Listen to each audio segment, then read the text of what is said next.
എല്ലാവർക്കും നമസ്കാരം. വളരെയധികം സന്തോഷമുണ്ട് ഈ ഒരു പൂജാ ചടങ്ങിൽ ഇന്ന് എത്തിച്ചേരാൻ കഴിഞ്ഞതിൽ. കഴിയുമെന്ന് വിചാരിച്ചില്ല. കോഴിക്കോട് ഇന്ന് വെളുപ്പിനെയാണ് എത്തിയത്. കോഴിക്കോട് ഒരു പുതിയ സിനിമയുടെ ഷൂട്ട് തുടങ്ങിയിട്ടുണ്ട്. നിങ്ങൾക്ക് അറിയുമെങ്കിൽ തേജസ് പെരുമണ്ണ എന്ന് പറഞ്ഞ ഡയറക്ടർ, അദ്ദേഹത്തിൻ്റെ കഴിഞ്ഞ സ്റ്റേറ്റ് അവാർഡ് കിട്ടിയ ഡയറക്ടറാണ്. ആയില്യം കാവ് എന്ന് പറയുന്ന ഒരു ഫിലിമാണ്. അതിനകത്ത് വൈദു എന്ന് പറയുന്ന സെൻട്രൽ ക്യാരക്ടർ ചെയ്യാൻ ഭാഗ്യം മെനഞ്ഞാൽ മുതൽ കിട്ടി. ഒരു കയ്യെഴുതിയില്ലേ? അപ്പോൾ ആ വർക്ക് നടന്നുകൊണ്ടിരിക്കുന്നു. അതിനിടയിൽ ആണ് ഹരിചേട്ടൻ വിളിച്ചു, ഇന്ന് വന്നേ പറ്റൂ. അപ്പോൾ ഇന്ന് വെളുപ്പിനെ 1 മണിക്ക് കൊച്ചിൻ എക്സ്പ്രസ് എന്ന് പറയുന്ന ബസ്സിൽ കോഴിക്കോട് കയറി രാവിലെ വന്നിറങ്ങി. ഇനി നാളെ ദൈവാനുഗ്രഹിച്ച് എൻ്റെ പുതിയ പടം റിലീസാവുന്നുണ്ട്. നിങ്ങൾ പലരും അറിഞ്ഞിട്ടുണ്ടാവും. സൂപ്പർ ജിമ്മി എന്ന് പറയുന്ന സിനിമ. മീനാക്ഷിയാണ് നായിക. 32ഓളം ആർട്ടിസ്റ്റുകളുണ്ട്. അതിൽ ത്രൂ ഔട്ടായിട്ട് ഒരു ഇടിവെട്ട് വേഷം എനിക്ക് ചെയ്യാൻ ഭാഗ്യം കിട്ടിയിട്ടുണ്ട്. അതിൻ്റെ ഡയറക്ടർ കഴിഞ്ഞ അങ്ങേ വർഷം ഫിലിം ക്രിറ്റിക്സ് അവാർഡ് കിട്ടിയ അനു പുരുഷോത്തം എന്ന് പറയുന്ന ഡയറക്ടറാണ്. അങ്ങനെ വലിയ വലിയ സംവിധായകന്മാരുടെ അടുക്കലേക്ക് എത്താൻ ഒരുപക്ഷെ കഴിഞ്ഞ 4 വർഷം കൊണ്ട് മാട് പോലെ പണി ചെയ്തതുകൊണ്ട് ഇരിക്കുന്ന മിക്കവരും സിനിമാ പ്രേമികളാണ്.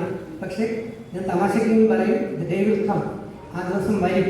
നമ്മുടെ ഉള്ളിൽ ശുദ്ധമാണെങ്കിൽ, നമ്മുടെ ഉള്ളിൽ സത്യമാണെങ്കിൽ, നമ്മുടെ ഉള്ളിൽ നന്മയുണ്ടെങ്കിൽ, നമ്മുടെ ഉള്ളിൽ തെരിടയില്ലെങ്കിൽ, നമ്മുടെ ഉള്ളിൽ വക്രതയില്ലെങ്കിൽ ഉറപ്പായും ഹൃദയശുദ്ധിയുള്ളവൻ ഭാഗ്യവാൻ, അവന് ദൈവത്തെ ലഭിക്കും എന്ന ബൈബിളുള്ളത്. ഹരിപ്പാട് ഹരിലാൽ ചേട്ടൻ കഴിഞ്ഞ 4 വർഷം കൊണ്ടാണ് അന്നമ്മയും പിള്ളേരും എന്ന് പറയുന്ന ഈ തിരക്കഥ എഴുതി തീർത്തത്. ഞാനിവിടെ വന്നപ്പോൾ തന്നെ പോസ്റ്ററിൽ തന്നെ സർപ്രൈസ് കണ്ട് ഞാൻ ഞെട്ടി. ഒരു സർപ്രൈസ് എന്ന് പറയുന്നത് കാണുന്ന എല്ലാവർക്കും ഒരു ഡൗട്ട് ഉണ്ടാകും. അന്നമ്മയും പിള്ളേരുമാണെങ്കിൽ അവിടെ നിൽക്കുന്ന ആ പെൺകുട്ടിയും മറ്റുള്ളവരും ആയിരിക്കുമോ, അതോ പൊന്നമ്മ ചേച്ചിയും മക്കളും ആയിരിക്കുമോ? ഞാൻ ആ പോസ്റ്ററിൽ ആ സർപ്രൈസ് കണ്ടു.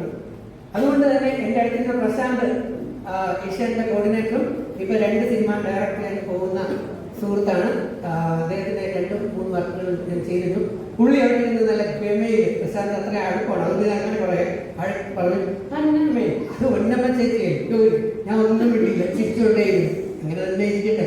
കാരണം എപ്പോഴെങ്കിലും ചേച്ചി ഇപ്പോൾ ഇവിടെ പറഞ്ഞു, എപ്പോഴെങ്കിലും സ്റ്റേജിൽ കയറുമ്പോൾ ഞാൻ പറയാം, ആ സർപ്രൈസ് നിങ്ങൾ തിയേറ്ററിലൂടെ കണ്ടാൽ മതി എന്ന്.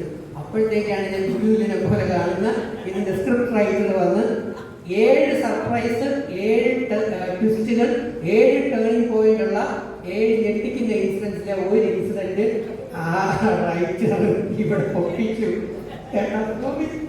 അപ്പോൾ ഇനി 6 എണ്ണം ഉണ്ട് അതിനകത്ത്. ആ സ്ക്രിപ്റ്റ് വായിക്കാൻ, ഫുൾ വായിക്കാൻ എനിക്ക് ഭാഗ്യം കിട്ടി.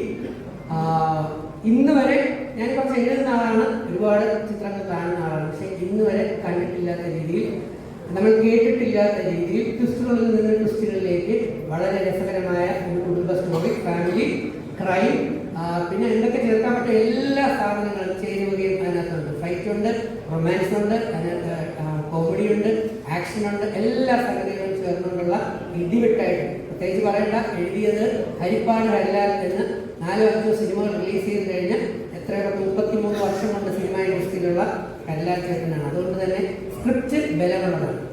ഇനി അടുത്ത ഞങ്ങൾ ആകാംക്ഷയോടെ കാത്തിരുന്നത് ഡയറക്ടറാണ്. അപ്പോൾ ഒരുപാട് ചർച്ചകളിലൂടെ ഞങ്ങൾക്ക് നല്ല മിടുക്കനായ ഫയർ പോലെയുള്ള ന്യൂജൻ തലമുറയിൽ വരുന്ന കിടിലമായ മനോജ് മാണി സാറിനെ ഞങ്ങൾക്ക് കിട്ടി.